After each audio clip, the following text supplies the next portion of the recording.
Church explore করার পর গেলাম মোমো খেতে। বাট মোমোটা একদম ভালো খেতে ছিল না, তাই মুডটাও খারাপ হয়ে গিয়েছিল। দেন মুডটাকে ঠিক করার জন্য কিনলাম পপকর্ন।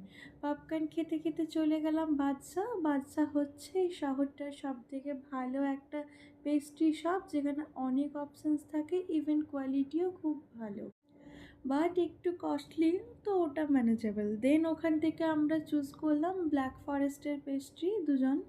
দেন পেস্ট্রি খেতে খেতে আমার চোখ পড়লো ফ্রুটস কেকগুলোর দিকে।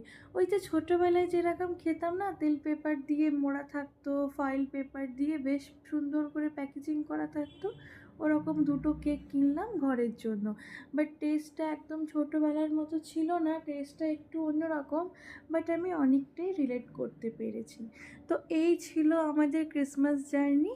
চলো তাহলে এই ছোট্ট ব্লগটা এখানেই শেষ করলাম। কেমন লাগলো জানিও। সবাই ভালো থেকো, পজিটিভ থেকো। তোমাদের সাথে আমার আবার নেক্সট আরও কোনো একটা ব্লগে অনেক কথা হবে। ততক্ষণে বাই।